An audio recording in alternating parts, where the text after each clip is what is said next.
نحمدہ ونصلی علی رسولہ الکریم اما بعد۔ محترم ناظرین کرام، چند روز کے بعد رمضان مبارک کا مہینہ آ رہا ہے اور یہ مہینہ بہت سی برکتیں اور رحمت لے کر کے آ رہا ہے۔ کون مسلمان ایسا ہوگا جو اس مہینے کی عظمت اور برکت سے واقف نہ ہو؟ یہ مہینہ اللہ تبارک و تعالی نے اپنی عبادت کے لیے بنایا ہے اور نہ معلوم کیا برکتیں اور رحمتیں اس مبارک مہینے کے اندر اللہ تبارک و تعالی اپنے بندوں کی طرف مبذول فرماتے ہیں، ہم اور آپ اس کا تصور بھی نہیں کر سکتے۔ بظاہر ہمیں رمضان مبارک اور دوسرے مہینوں میں کوئی خاص فرق نظر نہیں آتا، جیسے صبح شام اور رات دن دوسرے مہینے کے ہوتے ہیں، ایسے ہی رمضان مبارک کے بھی ہوتے ہیں۔ دراصل ہماری آنکھوں میں وہ قوت اور بینائی کہاں ہے کہ جس سے ہم اس مبارک مہینے کے انوار و برکات اور روحانی حقیقتوں کو دیکھ سکے، ورنہ نبی علیہ السلام کا احساس جو امت کے مقابلے میں حد درجہ بڑھا ہوا تھا۔ نبی علیہ السلام 2 مہینے پہلے سے ہی رمضان مبارک کی تیاری شروع کر دیا کرتے تھے، خاص طور سے شعبان کا مہینہ، پورا کا پورا مہینہ نبی علیہ السلام کا رمضان کے انتظار میں گزرتا تھا۔ ایک روایت میں آتا ہے کہ نبی علیہ السلام شعبان کے مہینے کے اندر تقریباً شعبان کے پورے مہینے کے نبی علیہ السلام روزہ رکھتے تھے، اور جب رمضان مبارک کا مہینہ آ جاتا تھا تو گویا کہ آپ کے لیے بہار کا موسم آ گیا ہو۔ اس کی وجہ کیا تھی؟ میں سمجھتا ہوں کہ نبی علیہ السلام اس مبارک مہینے کے ایام اور اس کے قدر و قیمت کو خوب پہچانتے تھے، اور اس مبارک مہینے کے اندر جو برکتیں اور رحمتیں نازل ہونے والی ہے اس کو خوب محسوس کرتے تھے۔ اس وجہ سے نبی علیہ السلام اس مبارک مہینے کو خاص محسوس کیا کرتے تھے، اور نبی علیہ السلام اس مبارک مہینے کے اندر ہمتاً مصروف عبادت ہو جایا کرتے تھے، اور صرف اسی پر بس نہیں بلکہ اپنے صحابہ کو بار بار اس کی طرف متوجہ فرمایا کرتے تھے۔ حضرت سلمان فارسی رضی اللہ تعالیٰ عنہ بیان فرماتے ہیں کہ نبی علیہ السلام نے ہم کو شعبان کی آخری تاریخ میں ایک خطبہ دیا، اور اس خطبہ کے اندر نبی علیہ السلام نے یہ بیان فرمایا کہ اے لوگو، ایک عظیم اور بابرکت مہینہ تم پر سایہ فکن ہو رہا ہے۔ وہ ایسا مہینہ ہے کہ اس میں ایک رات ایسے بھی آتی ہے جو 1000 مہینوں سے افضل ہے، اور اس مبارک مہینے کے روزے اللہ تعالیٰ نے تم پر فرض قرار دیے ہیں، اور اس کے راتوں میں بارگاہ خداوندی میں کھڑے ہونے کو سنت عبادت قرار دیا ہے۔ اور اگر کوئی شخص اس مبارک مہینے کے اندر اللہ تعالیٰ کی خوشنودی اور قرب حاصل کرنے کے لیے اگر کوئی غیر فرض عبادت یعنی سنت یا نفل ادا کرے تو اس کو دوسرے زمانوں کے اعتبار سے فرض کے برابر ثواب ملے گا، اور اگر کوئی شخص اس مبارک مہینے کے اندر فرض عبادت انجام دے تو اس کو 70 فرضوں کے برابر ثواب ملے گا۔ یقیناً ایک مسلمان کے لیے نیکیاں کمانے کا اس سے موقع اور کوئی نہیں ہو سکتا کہ ہمیں نفلوں کا ثواب فرضوں کے برابر کر دیا جائے اور فرضوں کا ثواب 70 فرضوں کے برابر کر دیا جائے۔ یقیناً یہ مبارک مہینہ نیکیاں کمانے کا مہینہ ہے۔ اس مبارک مہینے کے اندر بعض اعمال تو ایسے ہیں کہ جس کو ہر مسلمان جانتا ہے اور اس پر عمل بھی کرتا ہے۔ مثال کے طور پر اس مبارک مہینے میں روزہ رکھنا فرض ہے تو الحمدللہ مسلمانوں کو روزہ رکھنے کی توفیق ہو جاتی ہے۔ اسی طرح رات کے اندر تراویح پڑھنا یہ سنت ہے تو الحمدللہ مسلمانوں کو اس میں شرکت کی سعادت حاصل ہو جاتی ہے۔ لیکن رمضان مبارک کا مہینہ ہم سے اس سے زیادہ کا مطالبہ کرتا ہے۔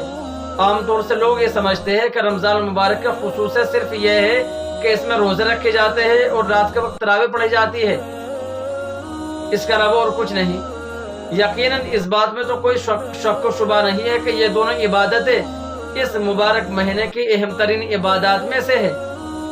لیکن رمضان مبارک کا مہینہ ہم سے اس سے زیادہ کا مطالبہ کرتا ہے، جیسا کہ اللہ تعالیٰ نے قرآن کریم کے اندر بیان فرمایا ہے وَمَا خَلَقْتُ الْجِنَّ وَالْإِنسَ إِلَّا لِيَعْبُدُونَ، کہ میں نے انسانوں اور جناتوں کو صرف عبادت کے لیے پیدا کیا ہے۔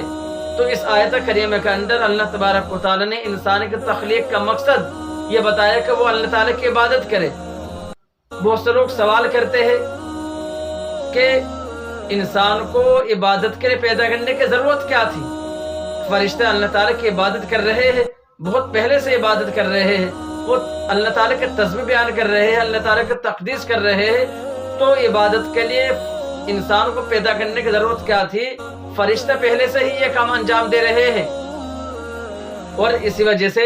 جب اللہ تبارک و تعالیٰ نے حضرت آدم علیہ السلام کو پیدا فرمانے کا ارادہ کیا اور فرشتوں سے کہا کہ میں ایک ایسا انسان پیدا کر رہا ہوں جو دنیا میں جائے گا، تو فرشتوں نے یہ کہا کہ آپ ایک ایسے انسان کو پیدا فرما رہے ہیں جو زمین میں جا کر فساد مچائے گا، خون ریزی کرے گا، اور عبادت اور تسبیح ہم انجام دے رہے ہیں۔ اور اس طرح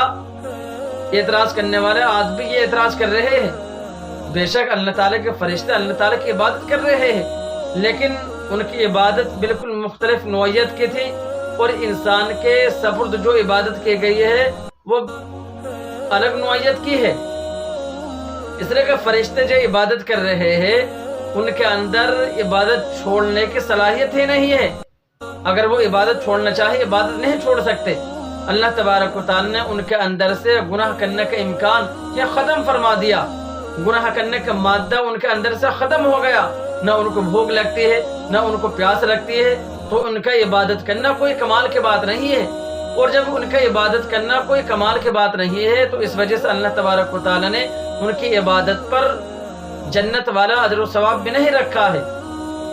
جیسا کہ مثال کے طور پر اگر کوئی نابینا ہے، اندھا ہے، اب اس نے پوری زندگی نہ تو فلم دیکھی، نہ ٹی وی دیکھا،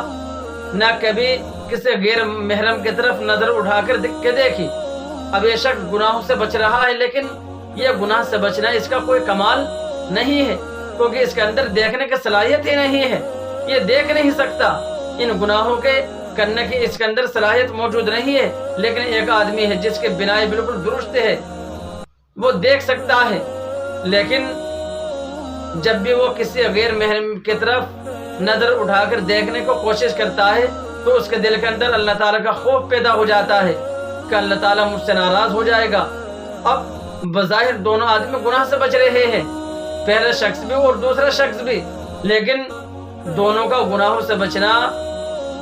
بچنے میں دونوں کے اندر زمین و آسمان کا فرق ہے۔ پہلا شخص جو گناہوں سے بچ رہا ہے اس کا کوئی کمال نہیں ہے کیونکہ وہ اندھا ہے، اور دوسرا شخص جو گناہوں سے بچ رہا ہے اس کی یہ کمال کی بات ہے۔ اسی طرح اگر فرشتے صبح سے لے کر شام تک نہ کھائے نہ پیے تو یہ ان کا کوئی کمال نہیں ہے، کیونکہ ان کو بھوک ہی نہیں لگتی، ان کو پیاس ہی نہیں لگتی، ان کے اندر گناہ کا داعیہ پیدا نہیں ہوتا۔ لیکن انسان ان تمام چیزوں کو لے کر کے پیدا ہوا ہے، ان تمام حاجتوں کو لے کر کے پیدا ہوا ہے۔ اگر کوئی انسان کتنے ہی اونچے مقام پر پہنچ جائے، حتیٰ کہ سب سے اعلیٰ مقام یعنی نبوت پر پہنچ جائے، تب بھی وہ کھانے پینے سے مستغنی نہیں ہو سکتا۔ چنانچہ کفار نے انبیاء علیہ السلام پر یہی اعتراض کیا کہ ما لہذا الرسول یاکل الطعام ویمشی فی الاسواق، یعنی یہ کیسے رسول ہے جو کھانا بھی کھاتے ہیں اور بازاروں میں بھی چلتے پھرتے ہیں؟ تو کھانا کا تقاضا تو انبیاء علیہ السلام کے ساتھ بھی لگا ہوا ہے۔ اب اگر کوئی کسی شخص کو بھوک لگ رہی ہے لیکن وہ اللہ تعالیٰ کا حکم کی وجہ سے کھانا نہیں کھا رہا ہے تو یہ اس کے کمال کی بات ہے۔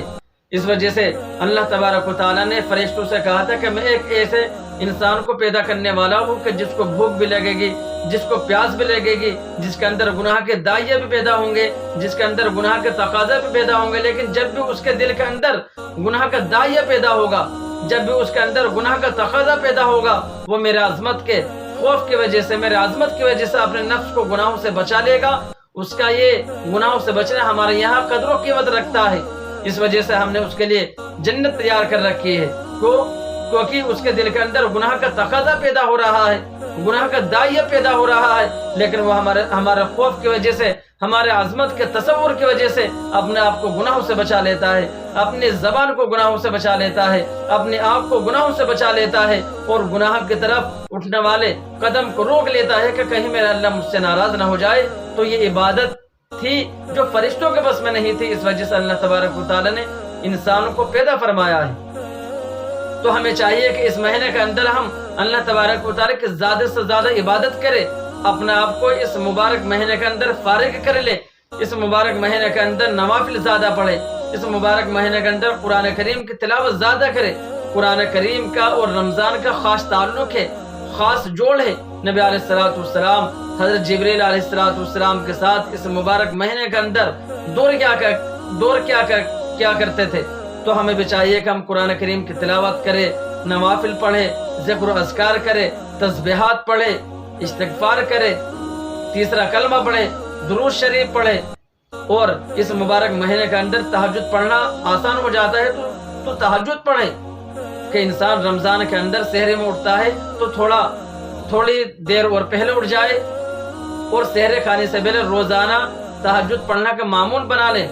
اللہ تعالی ہم سب کو ان سب باتوں پر عمل کرنے کو توفیق عطا فرمائے۔ وآخر دعوانا الحمدللہ رب العالمین۔